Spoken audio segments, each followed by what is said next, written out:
5 বছরে বাংলাদেশ থেকে 15 লাখ কর্মী নেবে মালয়েশিয়া। জনপ্রতি খরচ পড়বে সর্বোচ্চ 37,000 টাকা। ঢাকা কুয়ালালামপুর সমঝোতা স্মারক সই। সমঝোতা স্বাক্ষরটি 5 বছরের জন্য স্বাক্ষরিত হবে, তবে উভয় পক্ষের সম্মতিতে তা আরো বৃদ্ধি করা যাবে। উদ্যোগকে ইতিবাচক বললেও এত সংখ্যক কর্মী পাঠানো নিয়ে সংশয় বিশ্লেষকদের।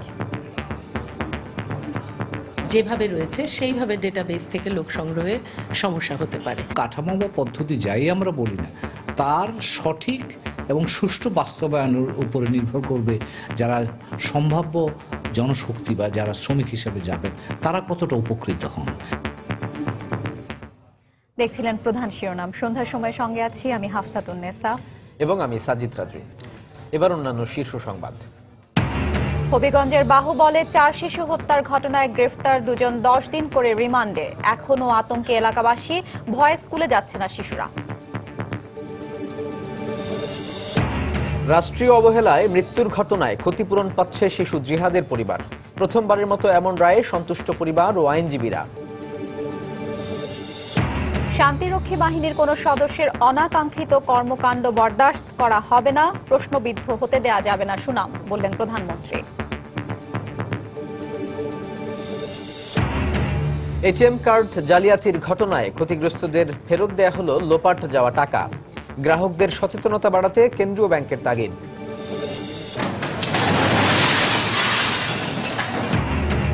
রাজধানী গ্রিন রোডে অবৈধ স্থাপনা উচ্ছেদে রাজুকের অভিযান।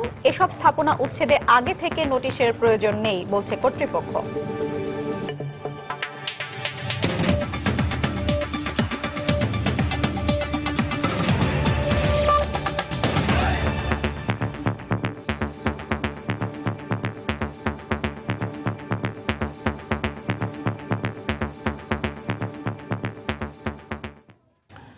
হবিগঞ্জের বাহুবলে 4 শিশু নিখোঁজ ও লাশ উদ্ধারের ঘটনায় গ্রেপ্তার 4 জনের মধ্যে প্রধান অভিযুক্ত সহ 2 জনের 10 দিনের রিমান্ড মঞ্জুর করেছেন আদালত। দুপুরে চিফ জুডিশিয়াল ম্যাজিস্ট্রেট আদালতের বিচারক মোহাম্মদ কাউসার আলম এই রিমান্ড মঞ্জুর করেন। এর আগে মামলার প্রধান অভিযুক্ত আব্দুল আলী ও তার ছেলে জুয়েলকে আদালতে হাজির করে 10 দিনের রিমান্ড আবেদন করে পুলিশ। শুনানি শেষে তাদের রিমান্ড মঞ্জুর করেন বিচারক। এদিকে এই ঘটনায় গ্রেপ্তার জুয়েল ও আরজু নামে অপর 2 জনকে প্রাথমিক জিজ্ঞাসাবাদের জন্য পুলিশ হেফাজতে রাখা হয়েছে। গতকাল থেকে আজ পর্যন্ত হবিগঞ্জের বিভিন্ন স্থানে অভিযান চালিয়ে প্রধান অভিযুক্ত আব্দুল আলী সহ 5 জনকে গ্রেপ্তার করে গোয়েন্দা পুলিশ। প্রধান অভিযুক্তকে আটক করায় কিছুটা স্বস্তি প্রকাশ করেছে নিহতের স্বজনরা। দ্রুততম সময়ে জড়িতদের সর্বোচ্চ শাস্তির দাবি জানিয়েছেন তারা। তদন্তকারী কর্মকর্তার দরখাস্ত অনুযায়ী উনি 10 দিনের রিমান্ড চাইছেন এবং বিজ্ঞ আদালত বিস্তারিত শুনে দুই পক্ষ, আসামি পক্ষ এবং রাষ্ট্রপক্ষের শুনানি অন্তে 10 দিনের রিমান্ড মঞ্জুর করেছেন। এদিকে আতঙ্ক যেন কাটছে না হবিগঞ্জের বাহুবলে। গোটা এলাকায় ছেলে ধরা ভীতি। স্কুলে যাওয়া বন্ধ করে দিয়েছে শিশুরা। এমন পরিস্থিতিতে শিক্ষক ও এলাকাবাসী বলছেন, দ্রুত ঘটনার মোটিভ উদ্ঘাটন করতে না পারলে স্বাভাবিক হবে না পরিস্থিতি। দিগেন সিংহের ছবিতে আব্দুল আহাদের রিপোর্ট। এই সন্ধ্যাটিকেই সরকারি প্রাথমিক বিদ্যালয়েরই শিক্ষার্থী ছিল জাকারিয়া, তাজেল ও মনির। শুক্রবার নিখোঁজের পর তাদের সন্ধানে এলাকায় মাইকিং করায় শিশুদের মাঝে আতঙ্ক দেখা দেয়। তারপর থেকে ফাঁকা হতে থাকে ক্লাস। বিদ্যালয়ের শিক্ষকরা জানান, গত কয়েকদিন ধরে কোনো ক্লাসে 2 জন, আবার কোনো ক্লাসে 10 থেকে 15 জনের বেশি শিক্ষার্থী উপস্থিত হয়নি। এই ঘটনার পরে তো এলাকায় মাইকিং হয়েছে, জানাজানি হয়ে গেছে। পরের দিন থেকে এই ছেলেরা আতঙ্কে, ছাত্রছাত্রীর উপস্থিতি একদম কমে গেছে। এলাকাবাসীও জানায়, ঘটনার পর হারিয়ে যাওয়ার ভয়ে তাদের সন্তানরা বিদ্যালয়ে যাওয়া বন্ধ করে দিয়েছে।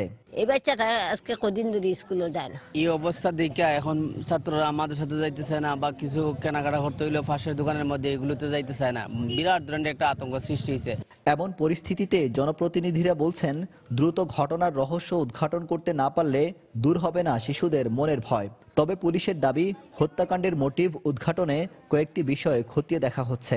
অতি সত্বর যাতে একটা উদ্ঘাটন কইরা তদন্ত কইরা শাস্তিমূলক অবস্থায় আনা হয়, না হইলে আমরা দেশবাসী আতঙ্কের মধ্যে আছি। এটা যেই ঘটনা ঘটে থাকুক না কেন, যে গোষ্ঠী তাদেরকে আইনের আওতায় আনা আমাদের পুলিশের দায়িত্ব। এবং আমি দায়িত্ব নিয়ে আমরা বলছি এটার সর্বোচ্চ দোষী যারা আছেন তাদের আইনের আওতায় এনে তাদের বিচারে সোপর্দ করবো আমরা ইনশাল্লাহ। সুন্দ্রাটিকি গ্রামের 8টি পঞ্চায়েতের মাঝে প্রায় ঘটত সংঘাত। এর জের ধরেই তালুকদার গোষ্ঠীর 4 শিশুকে হত্যা করা হয়েছে বলেও ধারণা এলাকাবাসীর। আব্দুল আহাদ, সময় সংবাদ, হবিগঞ্জ। রাজধানীর শাহজাহানপুরে পরিত্যক্ত পানির পাইপে পড়ে শিশু জিহাদ মৃত্যুর ঘটনায় পরিবারকে আর্থিক ক্ষতিপূরণ দেওয়ার নির্দেশ দিয়েছেন হাইকোর্ট। তবে অবহেলায় এ মৃত্যুর জন্য দায়ী সরকারের কোন প্রতিষ্ঠান কি পরিমাণ ক্ষতিপূরণ দেবে তা আদালত পূর্ণাঙ্গ রায় ঠিক করে দেবেন। জিহাদের পরিবারকে 30 লাখ টাকা ক্ষতিপূরণ চেয়ে এক রিটের চূড়ান্ত নিষ্পত্তি করে আদালত এ রায় দেন। রিটকারীর আইনজীবী বলেছেন, রাষ্ট্রীয় অবহেলায় মৃত্যুর ঘটনায় ক্ষতিপূরণ দেওয়ার বিষয়ে এটি প্রথম রায়। 2014 সালের 27 ডিসেম্বর রাজধানীর শাহজাহানপুরের রেলওয়ের একটি পরিত্যক্ত এবং অরক্ষিত পানির পাইপে পড়ে যায় শিশু জিহাদ। ফায়ার সার্ভিস এবং স্বেচ্ছাসেবীদের প্রচেষ্টায় প্রায় 23 ঘন্টা পর জিহাদকে মৃত উদ্ধার করা হয়। এ ঘটনায় ওই সময় ব্যাপক আলোড়ন তোলে দেশ জুড়ে। এর 1.5 মাস পর শিশু জিহাদ মৃত্যুর জন্য ক্ষতিপূরণ চেয়ে হাইকোর্টে রিট করেন একটি বেসরকারি মানবাধিকার সংগঠন। সে সময় আদালত জানতে চান, কর্তৃপক্ষের অবহেলায় মৃত্যুর কারণে জিহাদের পরিবারকে কেন 30 লাখ টাকা ক্ষতিপূরণ দেওয়া হবে না। বৃহস্পতিবার এ রিটের চূড়ান্ত নিষ্পত্তি করে জিহাদের পরিবারকে আর্থিক ক্ষতিপূরণ দেওয়ার নির্দেশ দিলেন উচ্চ আদালত। জিহাদের মৃত্যুর জন্য সরকারি কর্তৃপক্ষ দায়ী এবং বিশেষ করে সাংবিধানিক আইনে ক্ষতিপূরণ দিতে তারা বাধ্য, কিন্তু কত টাকা ক্ষতিপূরণ কে দিবে তা আদালত পূর্ণাঙ্গ রায়ে প্রকাশ করবেন। তিনি বলেন, রাষ্ট্রীয় অবহেলায় মৃত্যু হলে ক্ষতিপূরণ দেওয়ার বিষয়ে আদালতের নির্দেশ এটাই প্রথম। জিহাদের পরিবারও সন্তুষ্ট এ রায়ে। বাংলাদেশে 45 বছরের ইতিহাসে এই প্রথমবারের মতো সাংবিধানিক আইনে কোনো মানুষের মৌলিক অধিকার লঙ্ঘিত হওয়ার জন্য ক্ষতিপূরণের রায় প্রকাশিত হলো। এরকম ঘটনা যেন না ঘটে তার জন্য আমি নিরাপত্তা চাই। জোরপূর্বক আমার মামলা তুলে নেওয়ার জন্য অনেকভাবে বিভিন্নভাবে আমার হুমকি দিতেছে। পুলিশ প্রশাসনের কাছে দাবি থাকবো যে আমার বিভিন্নভাবে যে কেউ হুমকি না দিতে পারে এর প্রতি সরকার একটু দেখে আর কি। ভবিষ্যতে সারা দেশে এ ধরনের ঘটনা এড়াতে কি কি পদক্ষেপ নেওয়া যেতে পারে সে বিষয়েও একটি দিক নির্দেশনা পূর্ণাঙ্গ রায়ে তুলে ধরা হবে বলেও জানিয়েছে হাইকোর্ট। আফজাল হোসেন, সময় সংবাদ, ঢাকা। স্বাধীনতা সার্বভৌমত্ব রক্ষায় সশস্ত্র বাহিনীর কর্মকর্তাদের সর্বোচ্চ ত্যাগ স্বীকার করতে প্রস্তুত থাকার আহ্বান জানিয়েছেন প্রধানমন্ত্রী শেখ হাসিনা। তিনি বলেন, বিশ্বব্যাপী শান্তি রক্ষায় নিয়োজিত বাংলাদেশের কোনো সদস্যের অনাকাঙ্ক্ষিত আচরণ বরদাস্ত করা হবে না। কোনোভাবেই সশস্ত্র বাহিনীর সুনাম প্রশ্নবিদ্ধ হতে দেয়া যাবে না বলেও মন্তব্য করেন তিনি। মিরপুর সেনানিবাসে সামরিক বাহিনীর কমান্ড ও স্টাফ কলেজে গ্র্যাজুয়েশন সনদ বিতরণ করে একথা বলেন তিনি। সামরিক বাহিনীর কমান্ড ও স্টাফ কলেজ থেকে 2015-16 সেশনে গ্রাজুয়েশন সম্পন্ন করলেন সেনা, নৌ ও বিমান বাহিনীর 201 কর্মকর্তা। এছাড়া ভারত, যুক্তরাষ্ট্র, চীন সহ বন্ধুপ্রতিম 23টি দেশের আরো 67 কর্মকর্তা অর্জন করেছেন কমান্ড ও স্টাফ কলেজের গ্রাজুয়েশন। মিরপুর সেনানিবাসে গ্রাজুয়েটদের হাতে সনদ তুলে দিয়ে প্রধানমন্ত্রী শেখ হাসিনা বলেন, প্রশিক্ষণে অর্জিত জ্ঞান কর্মকর্তাদের আরো দায়িত্বশীল করে তুলবে। শান্তি রক্ষায় নিয়োজিত আমাদের কোনো সদস্যের অনাকাঙ্ক্ষিত আচরণ ও কর্মকাণ্ড আমরা কখনো বরদাস্ত করব না। আমরা চাই দেশের সুনাম যেন অক্ষুণ্ণ থাকে। যে যেখানে কর্মরত থাকবে সে অন্তত নিজের দেশের, নিজের জাতির সম্মান বজায় রেখে তাদের দায়িত্ব পালন করবেন। আমি চাই না যে আমাদের সশস্ত্র বাহিনীর সুনাম কোনো মতে প্রশ্নবিদ্ধ হোক। জাতিসংঘ শান্তিরক্ষা মিশনে বাংলাদেশের সশস্ত্র বাহিনীর সদস্যদের ভূমিকার প্রশংসা করেন প্রধানমন্ত্রী। বলেন, বাংলাদেশের সশস্ত্র বাহিনীর এই সুনাম ধরে রাখতে হবে। যে কোনো ধরনের চ্যালেঞ্জ মোকাবেলায় নিজেকে সবসময় প্রস্তুত থাকতে হবে। আর স্বাধীনতা সার্বভৌমত্ব রক্ষার জন্য যে কোনো ত্যাগ স্বীকারে সদা প্রস্তুত থাকতে হবে। কারণ আমার কাছে দেশের মর্যাদা অনেক বড়। বাংলাদেশকে কেউ হেয় করুক এটা কখনো আমি চাই না। বাংলাদেশ মর্যাদা নিয়ে মাথা উঁচু করে বিশ্বসভায় চলবে। সেই লক্ষ্য পূরণ করতে হলে আমাদেরকে অর্থনৈতিকভাবে স্বাবলম্বী হতে হবে, কারো পর মুখাপাখি হয়ে নয়, কারোর কাছে হাত পেতে নয়। সর্বস্তরে মানুষের আর্থসামাজিক উন্নতি আমরা করতে চাই। মিরপুরের সামরিক বাহিনীর কমান্ড ও স্টাফ কলেজ থেকে এ পর্যন্ত বিশ্বের 38টি দেশের 927 জন অফিসার সহ বাংলাদেশ সশস্ত্র বাহিনীর 3328 সদস্য কোর্স সম্পন্ন করেছে। শাহ আলী জয়, সময় সংবাদ, ঢাকা। সন্ধ্যার সময় আরো থাকছে। রাজধানীর গ্যাস সংকট কমে আসলেও রেহাই পাননি কেরানীগঞ্জের বাসিন্দারা। তিতাস বলছে সঞ্চালন লাইনের ত্রুটির কারণে বন্ধ রাখা হয়েছে সরবরাহ।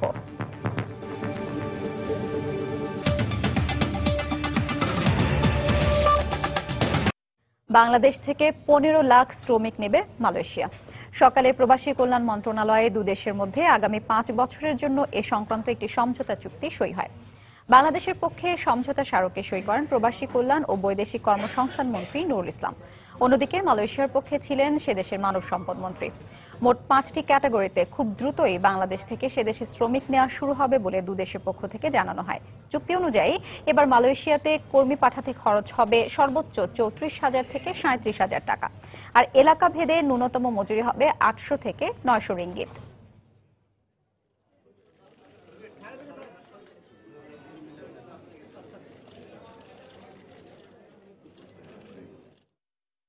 সেবা, নির্মাণ, কৃষি, প্লান্টেশন, গৃহকর্মী ও ম্যানুফ্যাকচারিং সেক্টরে কর্মী নিয়োগের সুযোগ মুক্ত হয়েছে।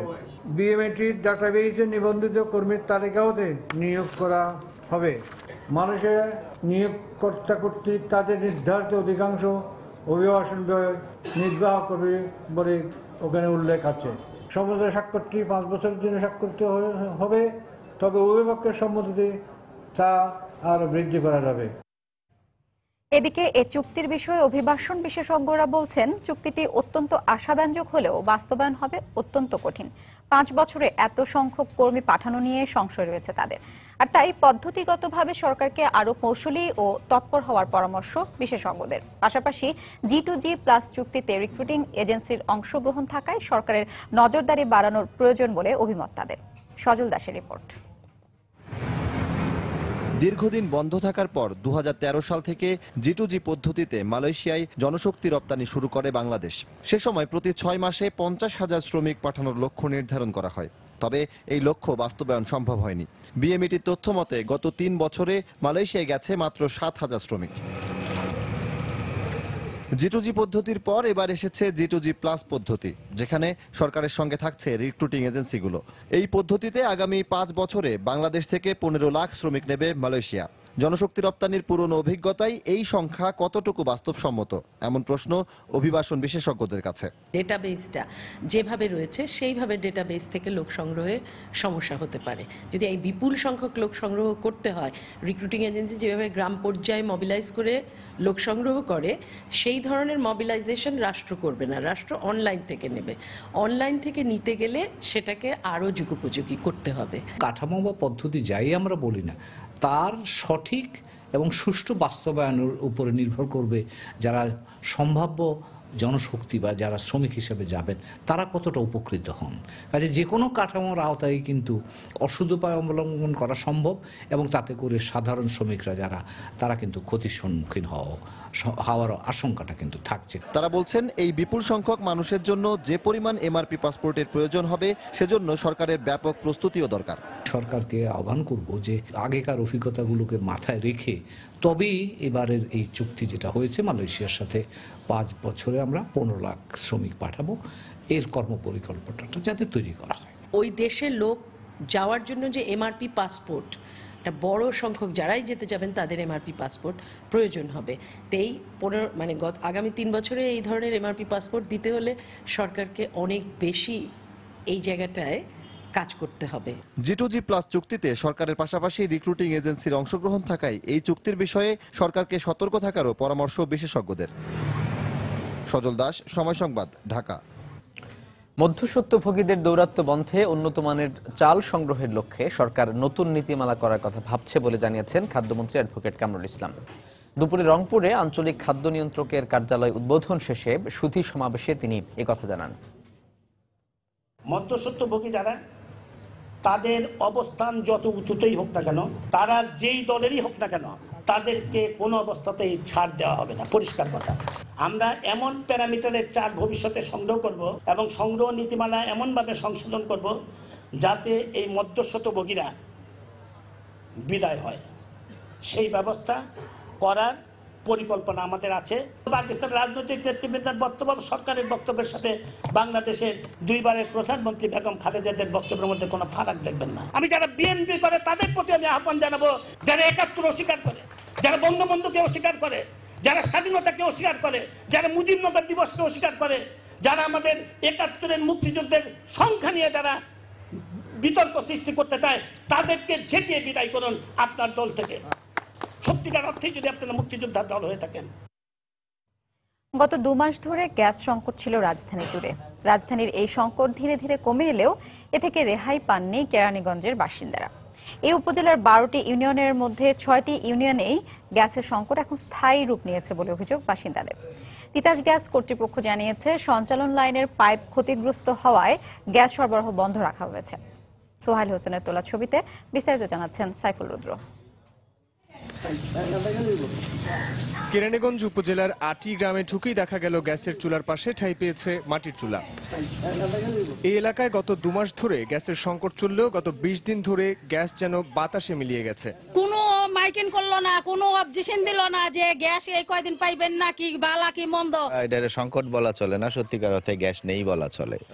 এতে রান্না বান্নার কোনো কাজ হয় না। কেউ চুলা কিনে আনে, কেউ খড়ি কিনে টোকায় আনে, এই অবস্থায় আমরা চলতেছি। চুলা ছিল না, এখন নতুন করে আমাদের চুলা তৈরি করতে হইতেছে এবং খড়িরও সমস্যা।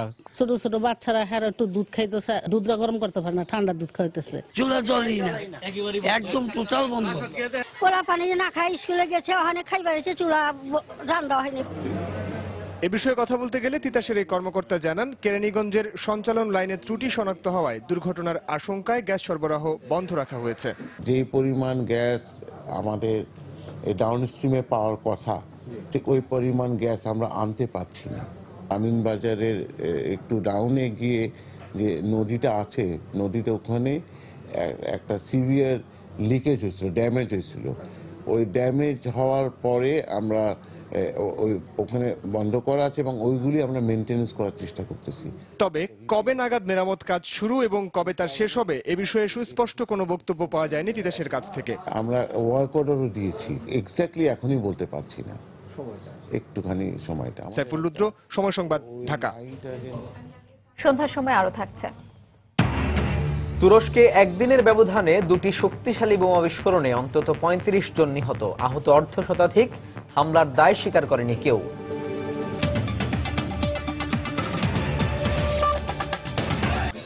ভবিষ্যতে যে কোনো ইলেকট্রনিক আর্থিক লেনদেনে জালিয়াতির মতো ঘটনা এড়াতে গ্রাহকদের মধ্যে সচেতনতামূলক প্রচারণা চালানোর উপর জোর দিচ্ছে বাংলাদেশ ব্যাংক।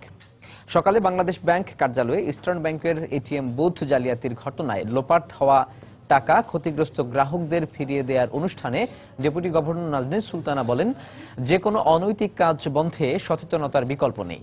অনুষ্ঠানে 24 জন ক্ষতিগ্রস্ত গ্রাহককে 17,53,000 টাকা ফেরত দেয় ইস্টার্ন ব্যাংক। শিগগিরই অন্য ব্যাংকগুলো তাদের গ্রাহকদের অর্থ ফেরত দেবে বলে অনুষ্ঠানে আশা প্রকাশ করেন ব্যাংকের মুখপাত্র শুভঙ্কর সাহা।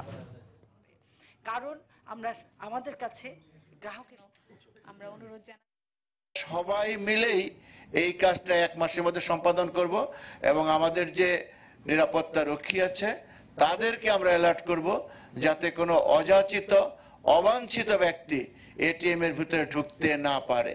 আমি আশা করি 2-1 দিনের মধ্যে অন্যান্য যে ব্যাংকগুলো তাদের যে গ্রাহক তাদের টাকাও তাদের অ্যাকাউন্টে চলে যাবে। ব্যাংকগুলোর জন্য ইনস্ট্রাকশন থাকবে যে 14 তারিখের যে আমাদের সার্কুলার, সেই সার্কুলারের প্রতিটা পয়েন্ট যেন তারা পরিপালন করে এবং বিশেষভাবে যারা এখনো SMS দেওয়ার ব্যবস্থা নাই টাকা উত্তোলনের সাথে সাথে তারা অনতিবিলম্বে সেটা করা দরকার, কারণ সেটাই কিন্তু আজকে আমাদের এই ক্ষতিটাকে কমিয়ে এনেছে। বেগম খালেদা জিয়াকে মিথ্যা মামলায় কারারুদ্ধ করা হলে দেশে জঙ্গিবাদের উত্থান ঘটবে বলে মন্তব্য করেছেন বিএনপি নেতারা। তারা আরো বলেন, গণতন্ত্রকে ধ্বংসের মুখে ঠেলে দিয়ে সরকার মারাত্মক ভুল করছে।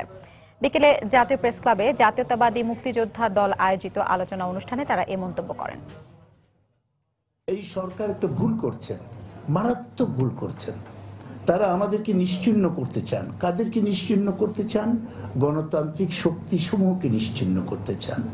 গণতান্ত্রিক শক্তিসমূহ যদি দুর্বল হয়ে পড়ে একটা সমাজে, সেখানে জঙ্গিবাদ এবং উগ্রবাদের আবির্ভাব অবধারিত। এভাবে যদি বেগম জিয়ার বিরুদ্ধে মিথ্যা মামলা দিয়ে তাকে কারাগারে নিক্ষেপ করেন, বিএনপি নেতৃবৃন্দকে যদি কারা অন্তরালে ঠেলে দেন তাহলে এই দেশে জঙ্গিবাদের উত্থান হবে। ক্ষমতা ভোগ করতে পারবেন না। পাকিস্তানে বাংলাদেশের নতুন হাই কমিশনার হিসেবে নিয়োগ পেয়েছেন তারিক আহসান। দুপুরে তার নিয়োগের খবরটি জানায় পররাষ্ট্র মন্ত্রণালয়। বর্তমান হাই কমিশনার সুরাব হোসেইনের স্থলাভিষিক্ত হবেন তারিক। বর্তমানে তিনি শ্রীলঙ্কায় বাংলাদেশের হাই কমিশনার হিসেবে দায়িত্ব পালন করছেন। এর আগে যুক্তরাষ্ট্র, সৌদি আরব, ইন্দোনেশিয়া এবং জার্মানিতে বিভিন্ন পদে দায়িত্ব পালন করেন পররাষ্ট্র মন্ত্রণালয়ের এই কর্মকর্তা। পাকিস্তানের সঙ্গে বাংলাদেশের কূটনৈতিক সম্পর্কের সাম্প্রতিক অস্থিরতার পরিপ্রেক্ষিতে সুরাব হোসেইনকে এর আগে একাধিকবার তলব করে দেশটির পররাষ্ট্র মন্ত্রণালয়।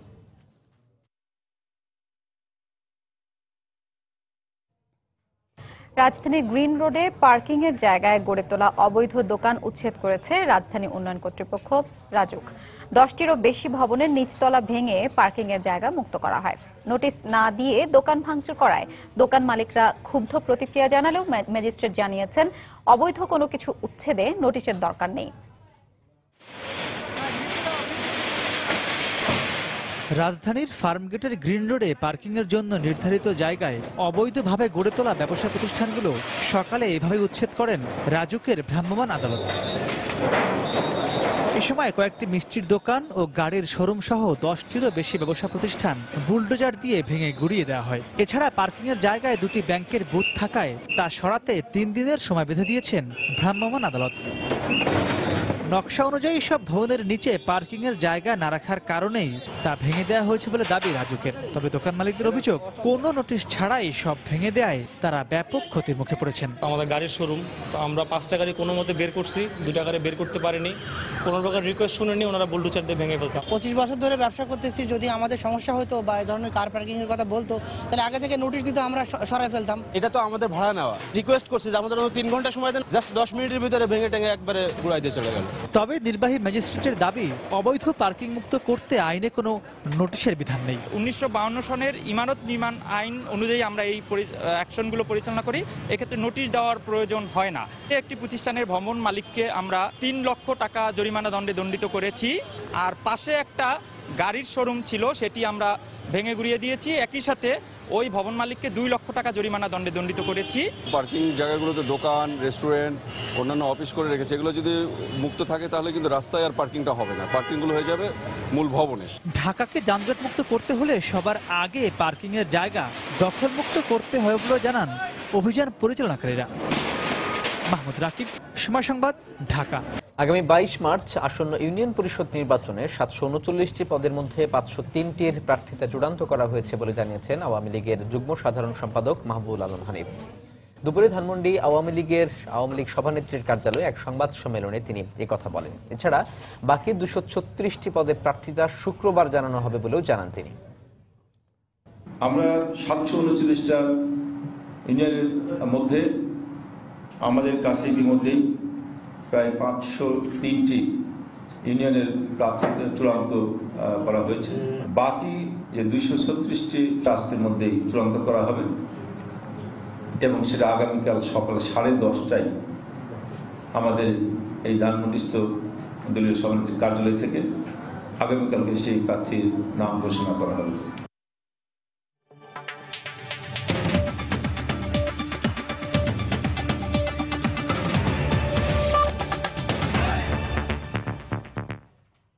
তুরস্কে একদিনের ব্যবধানে 2টি শক্তিশালী বোমা বিস্ফোরণে অন্তত 35 জন নিহত হয়েছে, আহত হয়েছে অর্ধশতাধিক।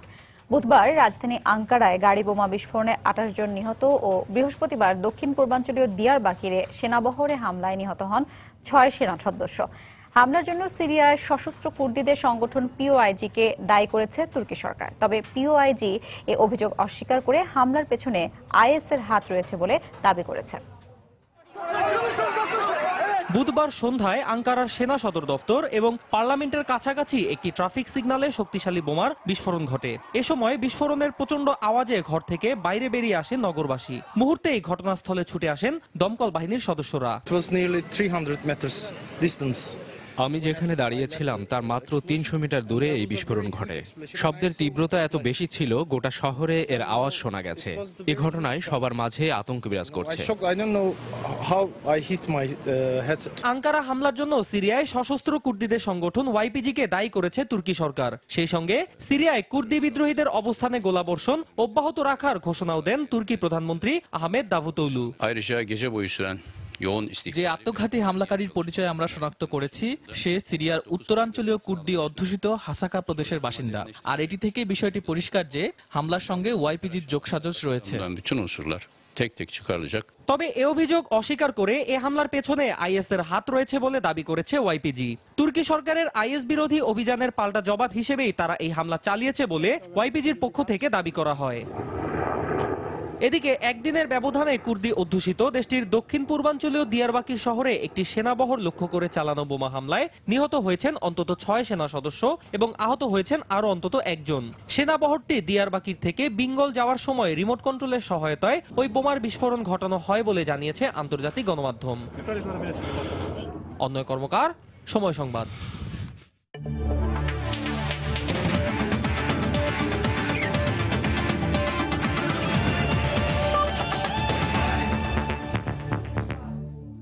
কাল থেকে শুরু হচ্ছে এশিয়া কাপের লড়াই। মূল পর্বে ওঠার যুদ্ধে মাঠে নামবে ICCর 4 সহযোগী দল। দিনের প্রথম ম্যাচে মুখোমুখি হবে আফগানিস্তান ও সংযুক্ত আরব আমিরাত। টি-20-তে দারুণ ফর্মে থাকা আফগানদের কোচ ইনজামামুল হক জানালেন মূল পর্বে খেলার ব্যাপারে আত্মবিশ্বাসী তার দল।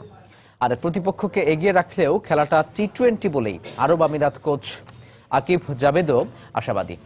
ফতুল্লায় ম্যাচটি শুরু হবে বিকেল 3টায়।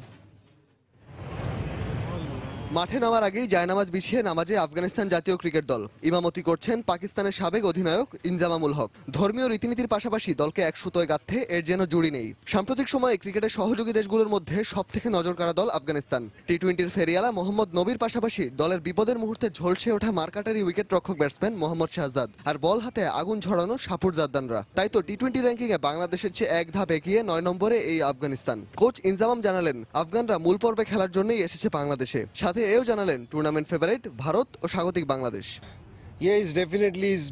আফগানরা দারুণ লড়াকু। নিজেদের দিনে যে কোনো দলকে হারাতে পারবে আমার দল। টি-20-র ফর্ম বিচার করলে এখন এগিয়ে ভারত, তবে নিজেদের মাটিতে বাংলাদেশকে হারানো কঠিন হবে।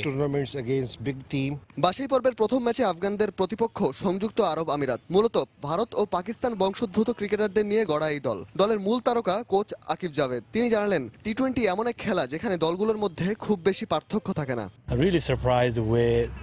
আমাদের দলে রয়েছে 6 থেকে 7 জন আনকোরা মুখ।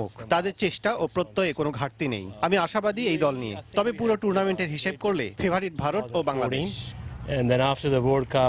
এর আগে টি-20-তে দু দলের একমাত্র দেখায় জয় পেয়ে কিছুটা এগিয়ে থেকে মাঠে নামবে আফগানিস্তান।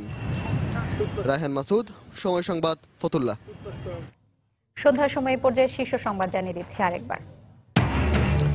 হবিগঞ্জের বাহুবলে 4 শিশু হত্যার ঘটনায় গ্রেপ্তার 2 জন, 10 দিন করে রিমান্ডে। এখনো আতঙ্কে এলাকাবাসী, ভয়ে স্কুলে যাচ্ছে না শিশুরা। রাষ্ট্রীয় অবহেলায় মৃত্যুর ঘটনায় ক্ষতিপূরণ পাচ্ছে শিশু জিহাদের পরিবার। প্রথমবারের মতো এমন রায়ে সন্তুষ্ট পরিবার ও আইনজীবীরা। 5 বছরে বাংলাদেশ থেকে 15 লাখ কর্মী নেবে মালয়েশিয়া। জনপ্রতি খরচ সর্বোচ্চ 37,000 টাকা। এত সংখ্যক কর্মী পাঠানো নিয়ে সংশয় বিশ্লেষকদের। শান্তিরক্ষী বাহিনীর কোন সদস্যের অনাকাঙ্ক্ষিত কর্মকাণ্ড বরদাস্ত করা হবে না, প্রশ্নবিদ্ধ হতে দেয়া যাবে না সুনাম, বললেন প্রধানমন্ত্রী।